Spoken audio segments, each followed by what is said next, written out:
याकूब हुसैन के पिताजी वो अजमेर में कोई नौकरी करते थे। अब इनकी माताजी जो थी उनको किताबें पढ़ने का बहुत शौक था, मुसलमान थी वो भी।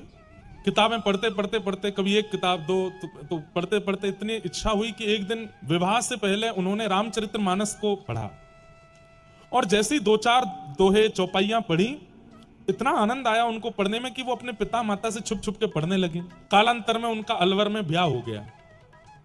ब्याह के बाद भी वो पति से छिप करके मानस जी पढ़ती थी। उनकी एक हिंदू सहेली थी, उससे वो पूछती थी मुझे रामचरित्र पढ़कर के मानस जी पढ़ के इतना सुख मिलता है कि मैं क्या बताऊं, लेकिन मैं खुल के नहीं पढ़ सकती। तो उनकी सहेली ने बताया, बोले अभी तो तूने तुलसीदास जी के द्वारा रचित मानस जी पढ़ी हैं, अगर तूने वाल्मीकि जी के द्वारा रचित रामायण कभी पढ़ ली तो तुझे इतना आनंद आएगा कि क्या बताएं, पर वो संस्कृत में है। तो याकूब हुसैन की माता जी को इतनी इच्छा हुई कि मैं कैसे पढ़ूं, तब याकूब जी का जन्म हुआ। धीरे धीरे ये बड़े हुए, अलवर में डॉक्टरी की पढ़ाई कर रहे थे, ज्यादा पुरानी बात नहीं है। डॉक्टरी की पढ़ाई करते करते पिताजी की अजमेर में जॉब लग गई थी, वो वहां कहीं काम करते थे, ये यहाँ डॉक्टरी की पढ़ाई कर रहे थे। तो एक दिन इनकी माँ ने इनको बुलाया और कहा कि बेटा मेरा एक काम मैं तुमसे कह सकती हूँ, पिता से तो कभी कह नहीं पाई। बोले क्या बात है माँ, तुम पढ़ने लिखने में इतने होशियार हो, इतना जल्दी तुमको सब कुछ याद हो जाता है, मेरे लिए एक काम करोगे? बोले क्या? संस्कृत पढ़ लो, और संस्कृत पढ़ करके तुम संस्कृत श्लोकों का अनुवाद करना सीख लो।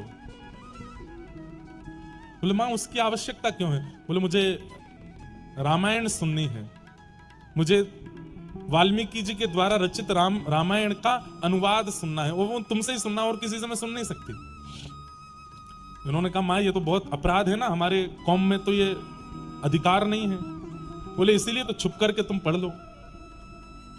अलवर के बड़े बड़े पंडितों के पास याकूब जी गए, लेकिन किसी ने भी उनको पढ़ाया नहीं। बोले अरे तुम मांस खाते हो, ऐसे ऐसे करते हो, हम कैसे पढ़ा दें? इन्होंने ये बात अपनी माँ से जाके कही, तो माँ ने कहा तो बेटा तू एक काम कर, तू मांस छोड़ दे।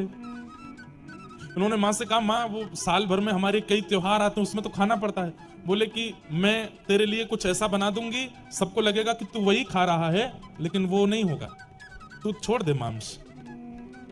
तो इन्होंने मांस छोड़ दिया, और एक पंडित जी को इन्होंने विश्वास आश्वासन दे दिया कि मैंने मांस छोड़ दिया, मुझे संस्कृत पढ़ाई है। तो रात्रि की बेला में जब पूरा नगर सोता था, तब पंडित जी इनको संस्कृत पढ़ाते थे। 6 महीने में संस्कृत का अध्ययन करके इतने विद्वान हो गए याकूब, उन्होंने पूरी वाल्मीकि रामायण अपनी माता जी को सुनाई। यहां सामने बैठ के मां रोती थी, और यहां सुनाते सुनाते याकूब रोते थे। इतना दोनों का प्रेम हो गया राम जी से